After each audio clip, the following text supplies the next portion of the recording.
Billionaire Charles Koch explained in a Wall Street Journal op-ed today why he and his brother David are pouring so much money into right-wing political causes and candidates. The explanation was right there in the title of the piece. I'm fighting to restore a free society. Instead of welcoming free debate, collectivists engage in character assassination. The op-ed piece then spent 884 words saying what the title had already said so succinctly. Here's a sample. The central belief and fatal conceit of the current administration is that you are incapable of running your own life, but those in power are capable of running it for you. This is the essence of big government and collectivism. Instead of encouraging free and open debate, collectivists strive to discredit and intimidate opponents. One of the collectivists that Mr. Koch, got to say that carefully, clearly had in mind is Senator Harry Reid, who has taken to the Senate floor to criticize the Koch brothers' political spending. Came from the great Senator Pat Moynihan, who said, everyone is entitled to their own opinion, but not to their own facts. But I guess the Koch brothers have been able to buy their facts over the years, not paying any attention to whether they were true or false. And here's the truth. Millions in political ads sponsored by these two multi-billionaires are misleading at best and outright false in many instances. Mr. Koch's op-ed piece did not mention Harry Reid by name, but there's little doubt who he was referring to when he wrote, rather than try to understand my vision for a free society or accurately report the facts about Koch Industries, our critics would have you believe we're un-American and trying to rig the system, that we're against environmental protection or eager to end workplace safety standards. These falsehoods remind me of the late Senator Daniel Patrick Moynihan's observation, everyone is entitled to his own opinion, but not his own facts. Apparently, everyone is entitled to that famous Moynihan quote. Here was Harry Reid's reaction to the op-ed piece today. Most people here are familiar with the Koch brothers. I've helped make them a little more infamous or famous, and I'm glad I've done that. These two men are a pair of shadow billionaires spending millions of dollars to rig our political system, and who does it help? Them.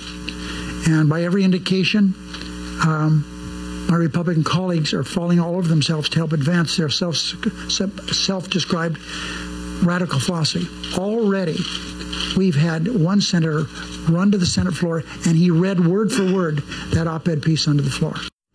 Senator Reid was referring to the junior senator from Kansas, Republican Jerry Moran, who did indeed go to the Senate floor and read every word of Charles Koch's op-ed piece, which is not the best way for a senator to prove that he is not in the pocket of a billionaire. Joining me now is E.J. Dionne, MSNBC political analyst and columnist for the Washington Post, and Nia Malika Henderson, who is also with the Washington Post. E.J. Dionne, us collectivists had a very bad day in the David Koch op-ed piece. I think he used the word collectivist or collectivism about a half a dozen times in this thing. And Charles Koch, I believe, is 78 years old. So when he was in elementary school, that word was used here and there before people started using communist and socialist. But the thinking in that op-ed piece, I think, was captured completely in the title.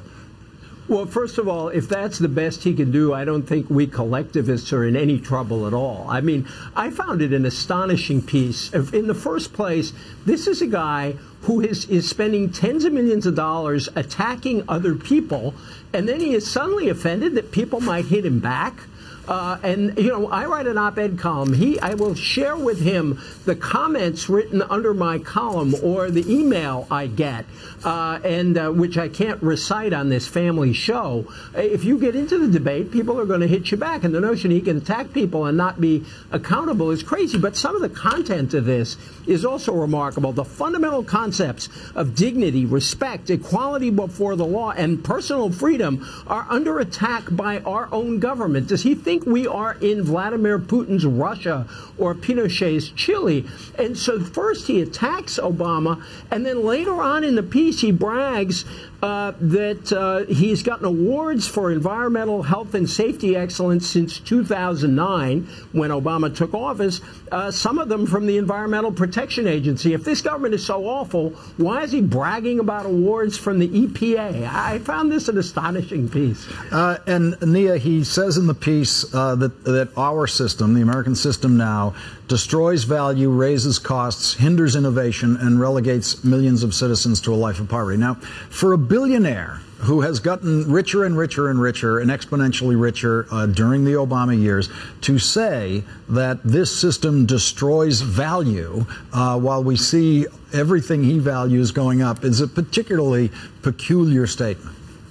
It is peculiar, and you feel like Democrats are going to seize on all of this. You saw Harry Reid there doing a bit of a victory dance today because he very much made this happen. He sort of smoked the Koch brothers out of hiding so that they wanted to defend themselves in this Wall Street Journal editorial. You also have Democrats like Kay Hagan, who is facing $7-8 million in ads down in North Carolina. She's also picked up this theme as well and is tweeting incessantly about the Koch brothers and this outside influence. And she, of course, is trying to run a very local campaign in North Carolina. So I think the Koch brothers very much give the Democrats a boogeyman. There was some polling early on that suggested not that many people knew who the Koch brothers were. I think 50% of Americans didn't know who they were. But it feels like the Democrats have found something of their stride here in trying to really paint the Koch brothers as the enemy of their party and the enemy of what they want to do.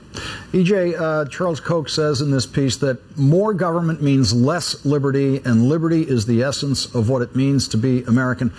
But he doesn't single out, he doesn't mention a single government program that he would get rid of. He just says more government. So what in this government is too much government? What is the too much government he's talking about? He doesn't say it in here. You know, I was really struck by that line, too, that more government means less liberty. And what I want to ask Mr. Koch is, has he heard of Social Security and Medicare, which, as far as I can tell, gives seniors more liberty? Has he heard of student loans and scholarships, which give young people more liberty to improve themselves? Has he heard, by the way, of Obamacare, which has given something like 10 million uninsured people the liberty of having health insurance he takes for granted? I thought that sentence defined the difference between those of us who think that government has a role to play in enhancing people's autonomy and those who just don't want government to do anything because they can do everything for themselves. Nia, since he doesn't tell us what he means by this loss of liberty that apparently he has suffered, is all you can gather from it is that every tax dollar taken from the Koch family reduces the liberty of the Koch family. Well, in some ways, yes. I mean, they are very much interested in pushing policies that benefit them. And before they had a lot of think tanks, right? Charles Koch, of course, ran for vice president in 1980, although in the article, he says that he was really interested in education and he didn't see much good in politics and only got interested in politics over the last 10 years. This is very much a dream come true for what they wanted to do.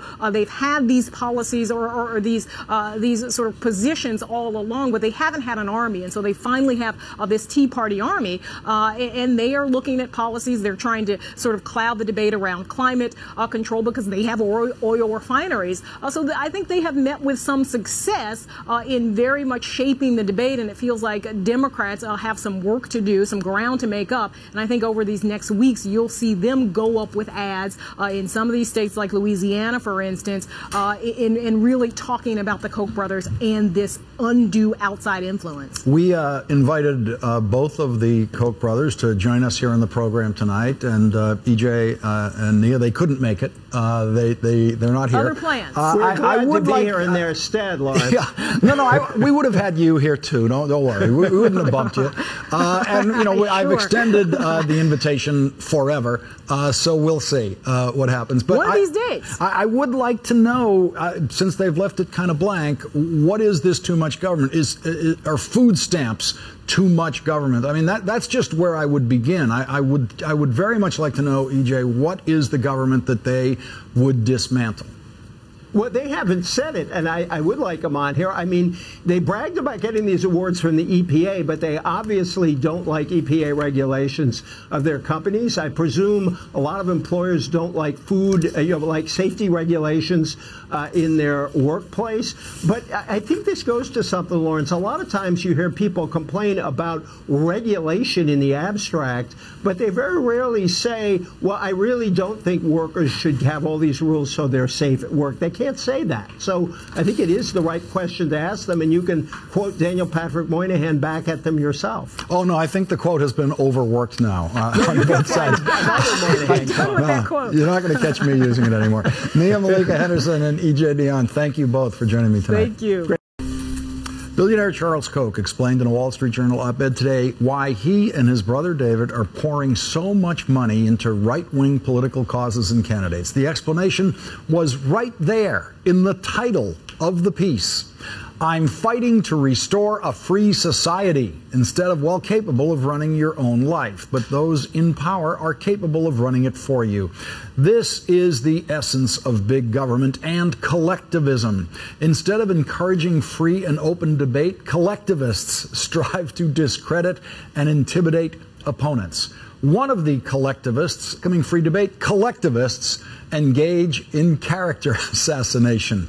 The op-ed piece then spent 884 words saying what the title had already said so succinctly. Here's a sample. The central belief and fatal conceit of the current administration is that you are in... Everyone is entitled to their own opinion, but not to their own facts. But I guess the Koch brothers have been able to buy their facts over the years, not paying any attention to whether they were true or false. And here's the truth. Millions in political ads sponsored by these two multi-billionaires. That Mr. Koch, got to say that carefully, clearly had in mind is Senator Harry Reid, who has taken to the Senate floor to criticize the Koch brothers' political spending. Came from the great Senator Pat Moynihan, who said,